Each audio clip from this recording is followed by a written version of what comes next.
So today we have a very special guest that's joining us from Ontario today. Eni, we were sitting in the green room today, and I am going to try and attempt to say your last name. Okay, let's hope we get it this time, because I know it's important to say the last name. So Eni Oszlai. Close enough. Good job, Did I Monica. do it? Good job, Monica. So Thank you. And you're a Hungarian German background. So exactly, can you pronounce it exactly with your accent that's so beautiful? Your full name for our listeners today. It's Eni Oszlai. Oszlai. Did that come out even better? I just think I have to practice. And I can't believe that I'm a German background and that's a hard one for me to pronounce. Do you find that you run into that a lot in your business, Eni? I do, but you know what? The funny thing is that Eni is already shortened. My full name is Eni Kö, so I don't even attempt it here in Canada because you don't have that letter. So I shortened it when I moved here, and that's my new alias, my dear friend. I'm Eni for you, anytime. You're ready, Eni. I love it. And thank you so much for being so gracious with spending time with me in the green room about that. So we talk about, before I really jump into your story, because you have a really great story and your reason for, what you do to lead women and help support women, but you're an award-winning financial doctor. You're RBC's top financial specialist in Canada. Now, we talked a little bit in the green room about women and access to financial resources and being really okay and comfortable with that. What is there a real need for what you're doing right now to help support women be comfortable about finances, Eni? I'm actually so glad that you're asking, Monica, because anyone and everyone requires financial literacy and education, but especially when it comes to women, my experience shows that women are undereducated by this. Why? Because it's not taught in school. And unless you are actually choosing a financial services career, which most women don't actually, it's a very male dominated industry, then you usually leave the decision making to your other half, which most of the time is a spouse or a boyfriend or whoever you want to be, or maybe even just your father, because that was the family dynamic. So that's what I see. It's a very old, rigid thinking in terms of how it used to be. However, when I see what happens once those male figures are no longer part of the life, either because there's a divorce happening, a separation, or God forbid, the other person is passing away, many times these women don't even know how to pay their bills.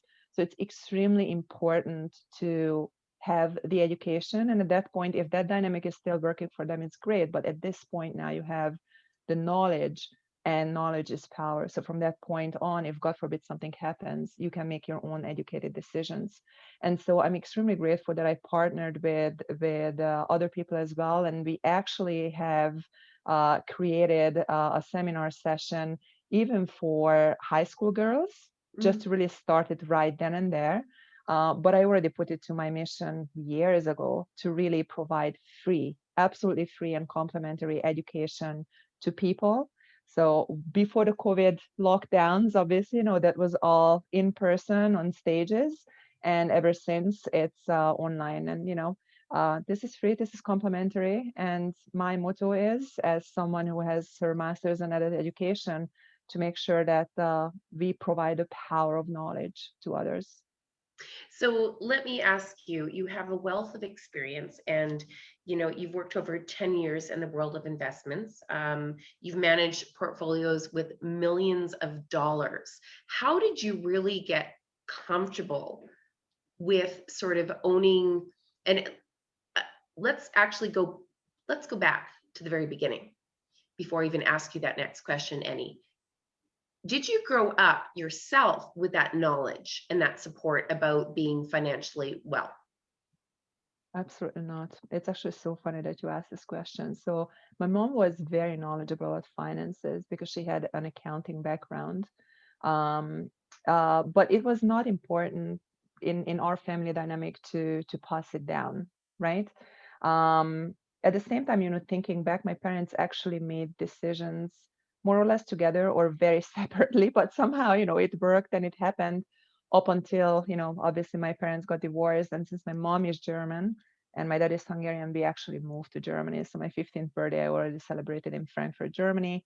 And then family dynamics happened. And unfortunately, my stepfather was not buying into the idea of having a daughter as well. So I moved back to Hungary to my dad.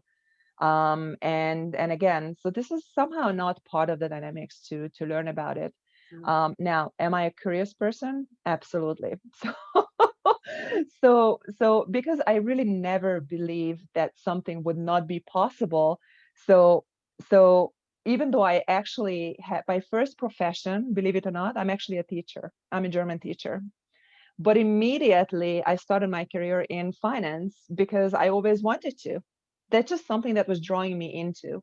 My godfather happens to be a doctor of economics. So I guess, it was dripping down to me in a way of seeing some examples, right?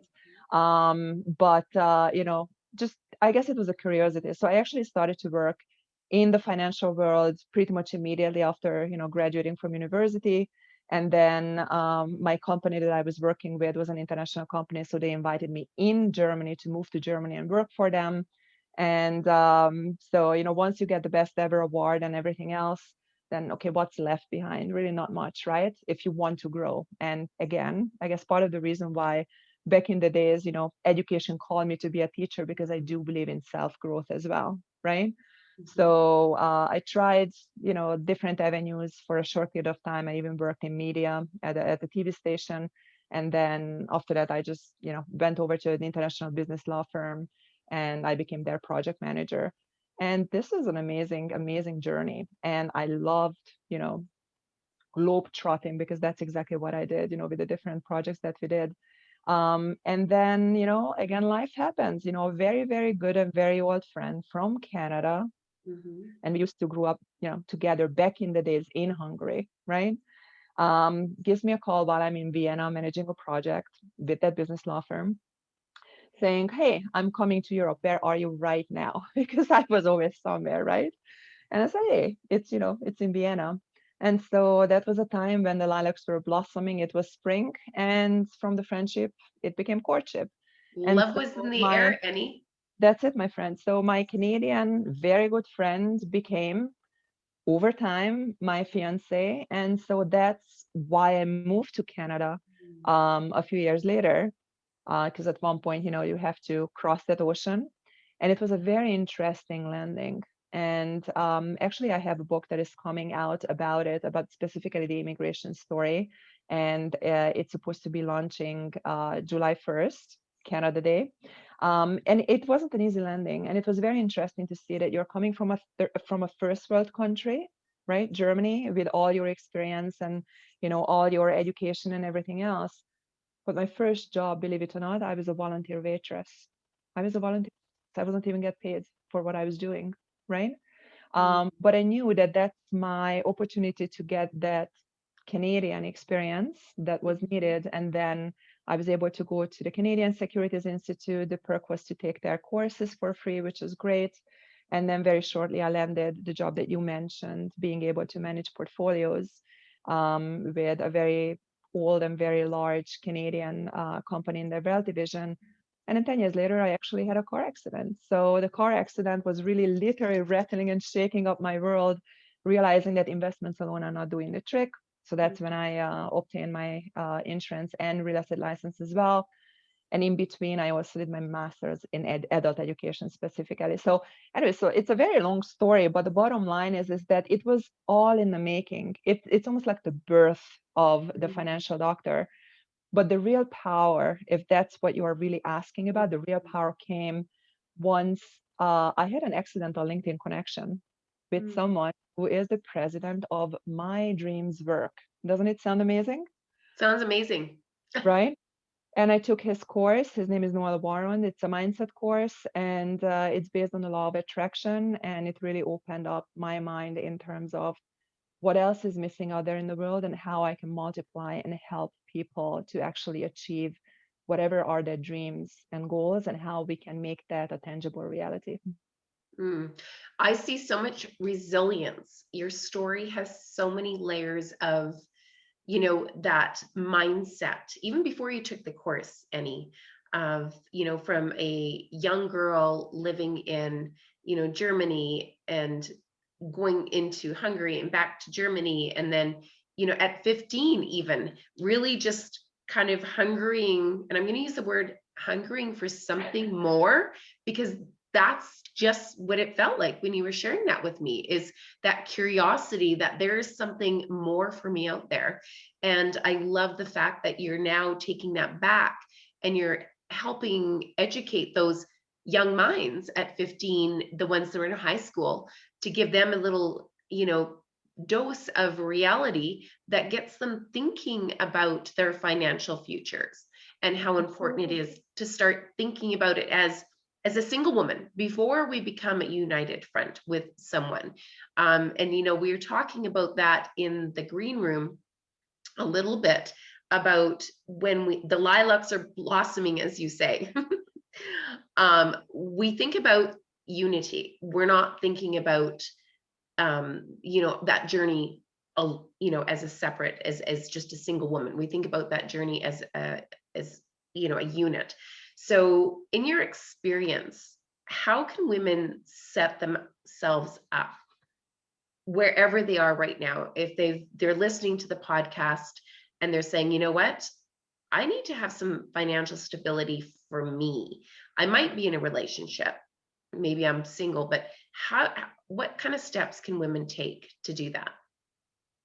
It's a very good question. And Monica, I really must say that if they already come to this realization, they're definitely miles and miles ahead compared to the majority of the women who don't even see that that's a necessity. Yeah. So once you come to that realization, there are actually many other financial professionals as well who are providing complimentary, financial sessions. If you have a question and you have been, let's say, working with a banker, just start there in case that's what you want. Just start asking questions. If they're unable to answer your question, hopefully they will be able to referring you to someone who can.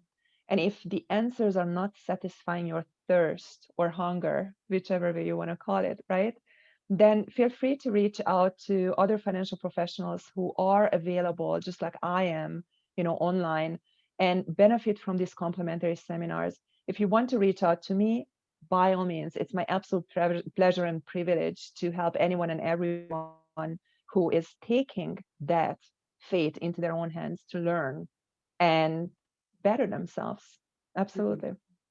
So what are kind of some of the roadblocks? I'm going to go to your own personal story, because I think that um, how you succeed is your lived experience, right? So as you were navigating your own career and learning about, this world of financial literacy and investments, what were some of the roadblocks for you as a woman? Did you experience any? I mean, you were in a different country, you weren't in Canada at the time, but did you experience some gender bias at that time, or were women treated equally?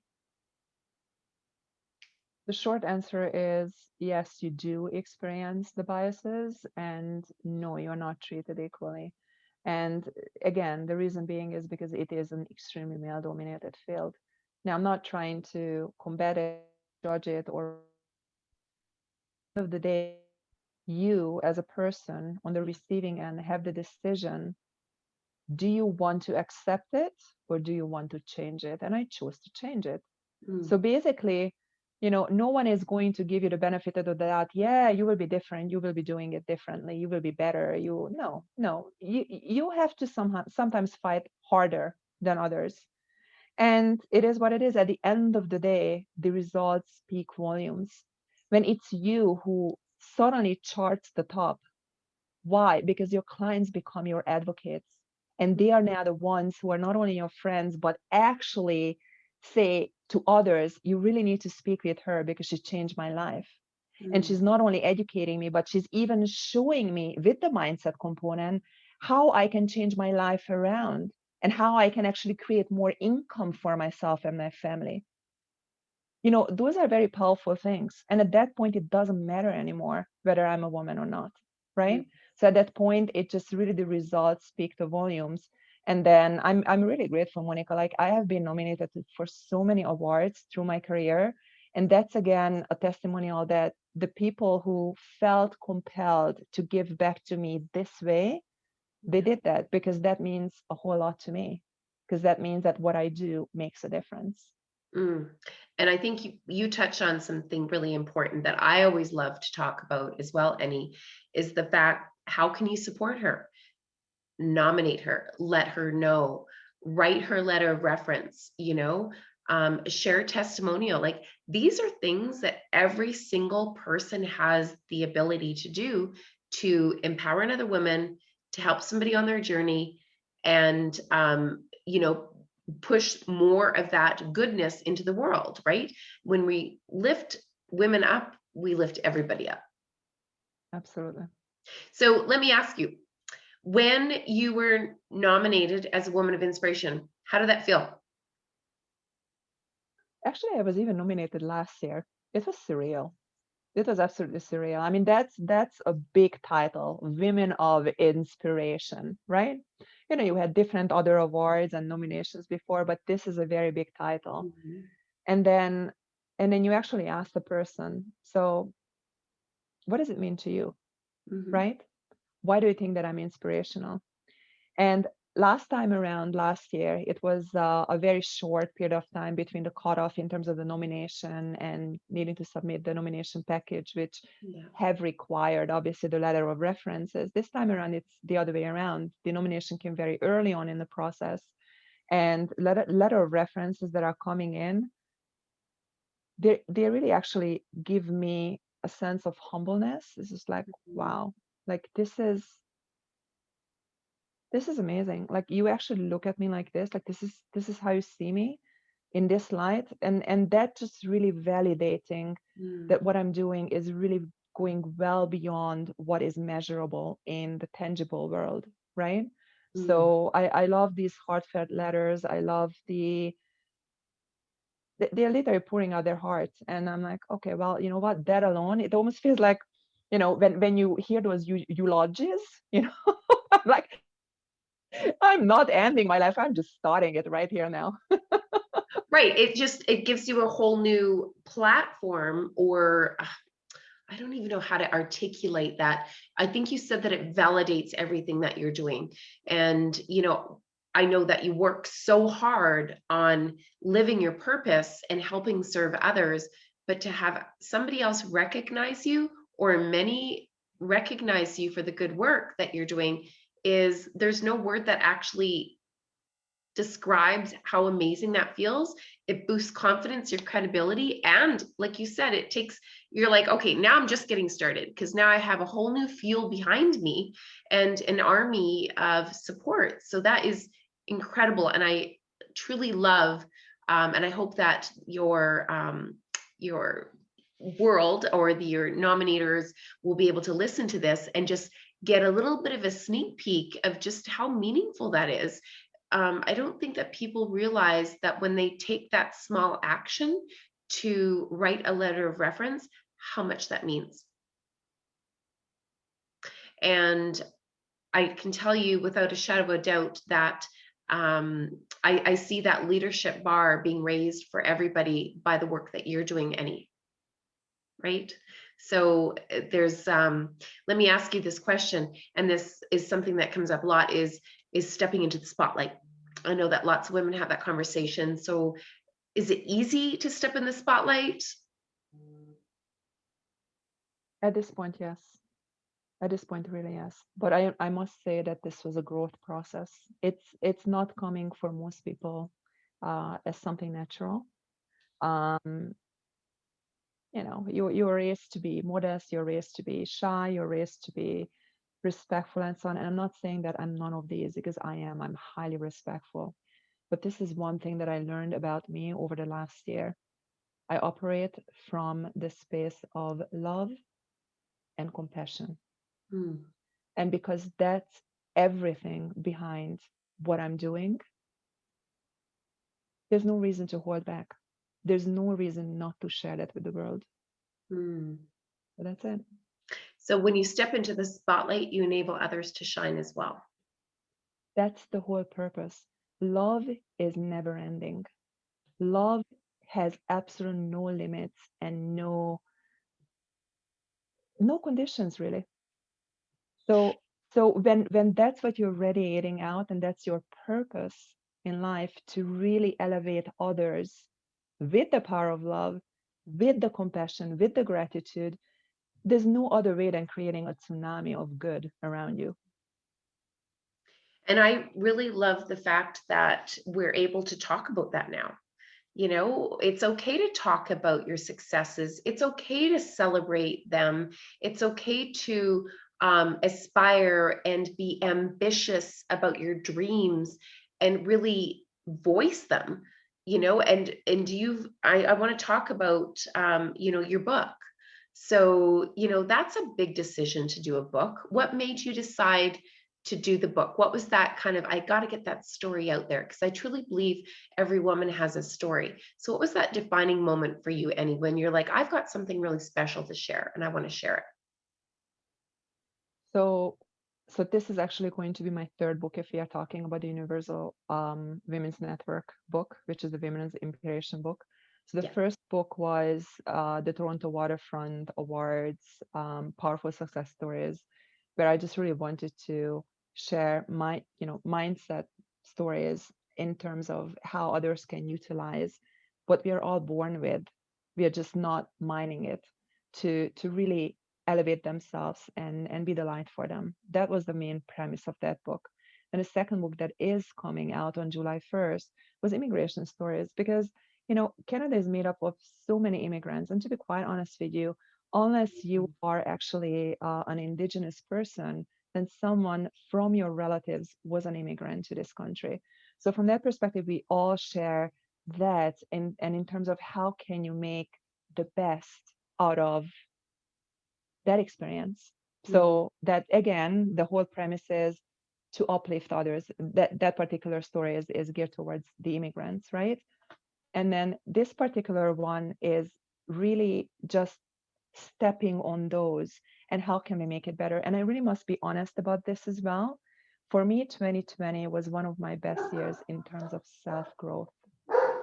So I'd like to really show others that even in a year of adversity, even in a year that many people went through major challenges, whether it was, financial, emotional, mental, whatever it is, the answer is actually inside you. So as long as you are searching enough and you are digging deep and you are willing to break down and then reborn from the ashes like the phoenix, then suddenly you will become unstoppable and the world becomes your oyster. Now, again, assuming that you want to really operate from the angle of wanting to help others. Well, I just, I mean, there's a lot to unpack there. Yes, there's a lot to unpack there, Annie.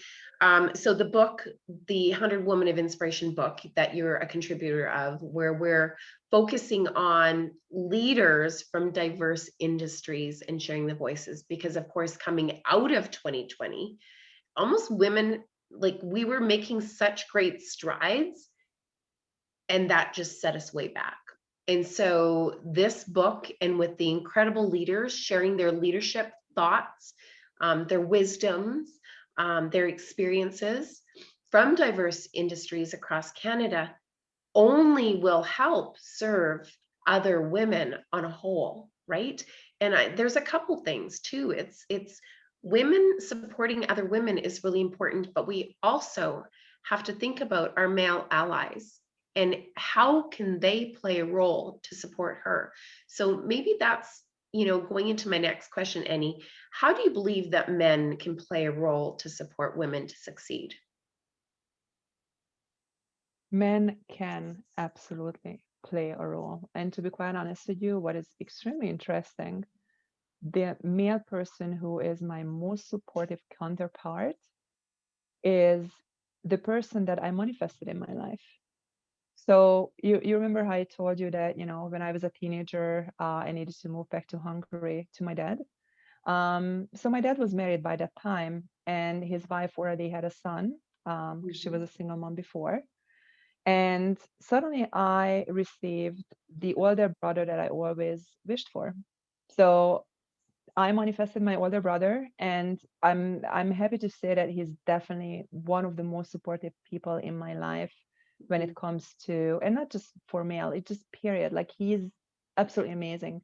And he also went through a soul journey over the years, just like I did. And it's so interesting, when if you would be peeking into our conversations that we have, you would be thinking, oh my God, these two are drinking the same Kool-Aid, even though we haven't been living in the same country for over 20 years, right?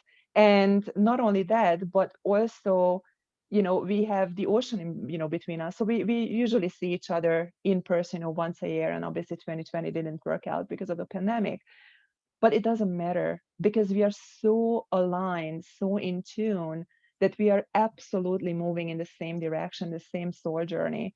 So it's beautiful to have him in my life, and I'm very grateful for him.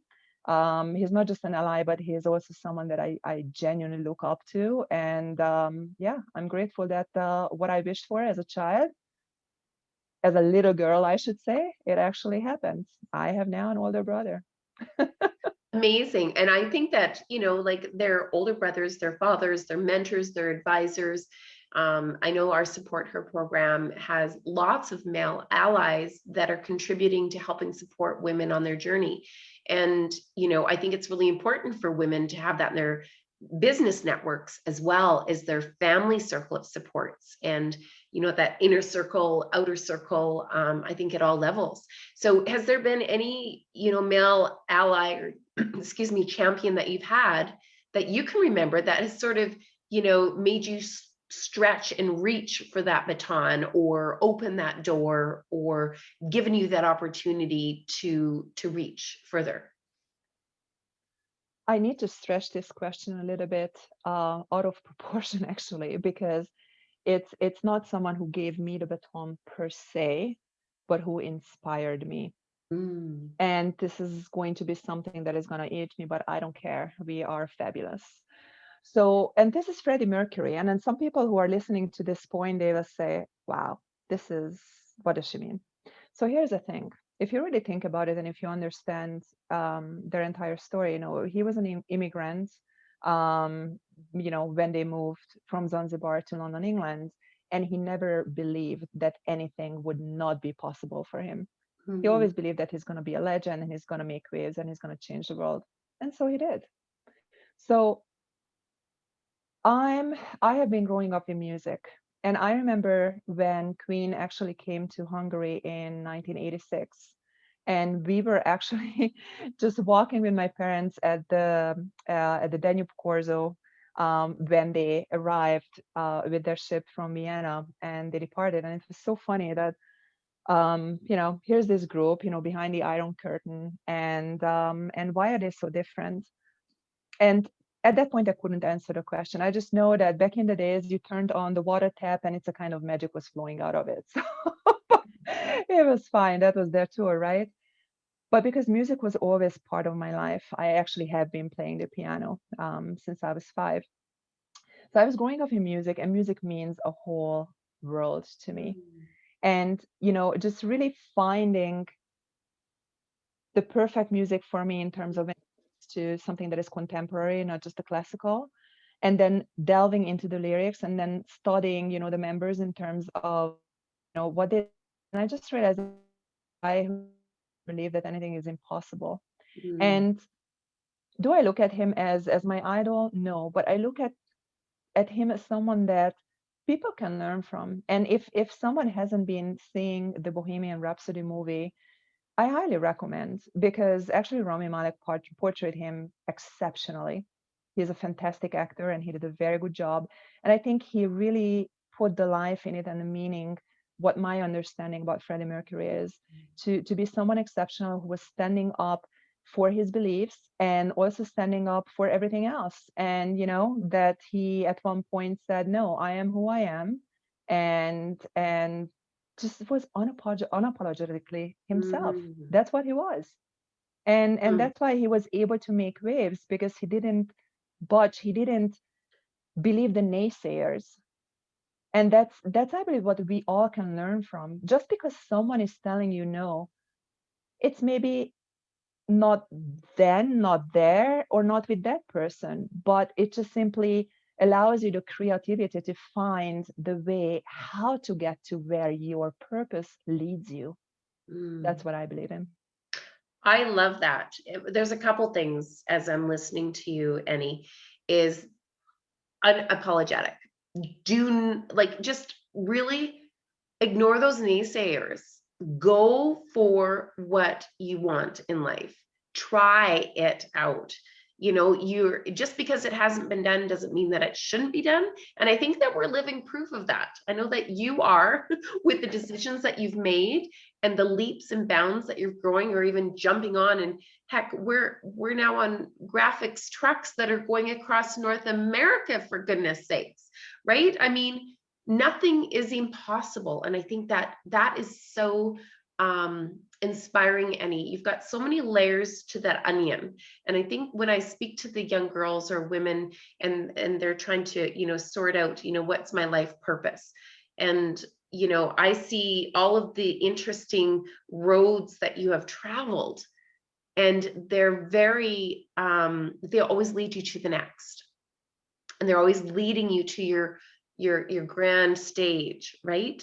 And so I really love the fact that your influences and your experiences have set you to this point where you are right now. And people ask me, who is a woman of inspiration? And I know I always ask all of the women of inspiration nominees who inspires them. But I think what really comes to mind is that you follow your passion, you follow your dreams, and you are unapologetic for, living your own life, right? With a purpose of being kind. And I know that there's also a great big spiritual end of that as well, that people have found that inner purpose that really drives their bigger vision. What do you think about that? No, I agree with you. Actually, because it's one of your questions in the book, this is what my answer was. And is it okay to actually quote it? Yes, All yes. right. So this is what I said. A woman is inspiration is a woman who is powerful, yet a gentle warrior, fighting for her cause and others with love. She finds creative ways to make a difference in this world as she educates and empowers others. She's the light others look up to, so that her words and actions serve as an inspiration which moves masses to create a greater good for all. So that was my definition. And I know that it's a mouthful, but that's what I believe in. And that's why I'm so grateful that someone thought of me in that light, because that means that I'm on the right track of making that difference. Beautiful words, Any. Really, I've really enjoyed being able to have this conversation with you, just to dive a little bit deeper. I know that this is only just the beginning.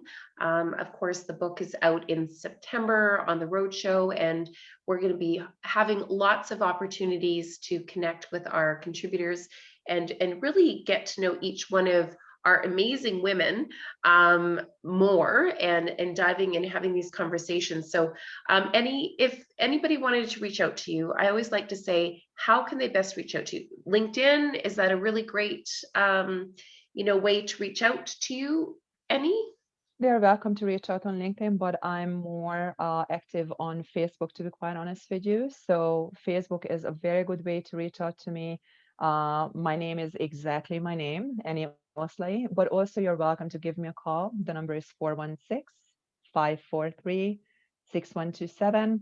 And I'm looking forward to connecting with whoever, would like to take their life to the next level and make a change, make a wave, or just want to collaborate. Hey, give me a shout. Awesome. Well, I really appreciate that. You're a very brave soul for giving everybody your phone number. So maybe text Annie first, just in case she's in a meeting. Text her. And I always like to really leave with, who inspires you, Annie? I know this is a question, that there's, you've shared Freddie Mercury, but is there a woman that you look up to, or a handful of women, but who inspires you? Very good question. And yes, there are actually a few women in my life as it is right now. I consider them, some of my best friends, but I'd like to name just one for Mm. this, for the time's sake, I guess. And she's actually my partner in the publishing of Empowering Women to Succeed. Randy Goodman is someone who people told me about many years ago. You guys should be meeting. Like what you are doing, what she's doing should be matched because you guys are both in the business of empowering others and lifting them up. And sure enough, completely coincidentally, at a networking event, we literally bump into each other, and the rest is history. So, she's also a major event producer. She's really allowing people to, to be showcased, on her stages. That's pre-pandemic, and then after that, everything moved online. We have been collaborating, putting together a charity gala benefiting $1 Million Smiles, which is an amazing charity helping families with children who have life-threatening and illnesses and special needs. And like I said, right now with the book opportunity, we are giving others the chance to have their voices heard. And you can't have enough ways and platforms to allow women to really speak and provide a light for others. Because I guess the pandemic really has taught us that it's really necessary. At this point, it's absolutely necessary to be out there and provide the good things for others and the good news for others so that they can actually take their life and move forward with you. Well, and I couldn't agree any more with you because there's a stat, and it seems a little bit low to me. It's about 68% of women learn their more, like they learn from other women the most, 68%. So their experiences, or they make their decisions based on the learned experiences of other women, 68%. Now, that's a pretty big number. I would venture to say it's probably even more, because in experience, the rooms that we get together when we have the women in the room and the leaders share their experience, nothing but pure magic happens. So I'm really excited to have your leadership voice. And thank you so much for sharing your wisdom today, sharing just a little slice of your journey and what motivates you to help support women as a financial doctor. So once again, everyone, I'd just like to say thank you so much to Eni. It's been a pleasure having you on the Women of Inspiration podcast. And I would encourage you to reach out to Eni and certainly wait for the book 100 Women of Inspiration to come out in the fall, and make sure that you grab a copy of that, where Eni is a part of, along with our other contributors. So thanks, Eni. Any last words for our listeners today, to lead them with any words of wisdom? I'd like to, but before I do that, I also want to thank you, Monica, because what you are doing is just really unprecedented. I mean, you mentioned the book, you mentioned, the awards, you mentioned the network that you created, but your vision is so much bigger. Like you call it raising the bar. So ultimately, you are living the definition of a woman of inspiration. You really want to make sure that by showcasing all the other leaders, you are creating that tsunami that we were discussing to create the Mm. greater good. So thank you so much from the bottom of my heart for doing what you are doing, all the work.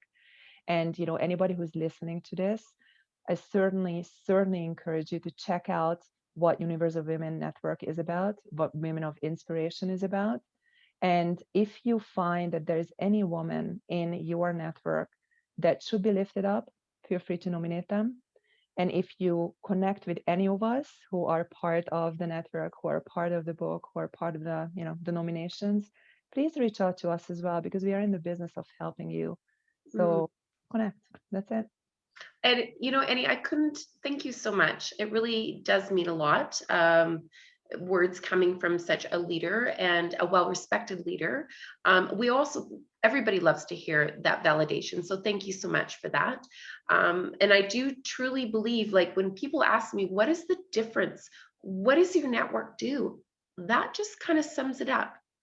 That really just sums up the quality of leaders and the women who are authentically bringing their whole selves and in order to really make change in the world. So thank you for being a part of our network and being such a great leader and supporting your voice to really, we're going to make some change. We're going to drive change in 2021 and beyond. So thank you, Eni, so much. Again, everyone, we encourage you to reach out to Eni and certainly nominate a woman of inspiration that inspires you.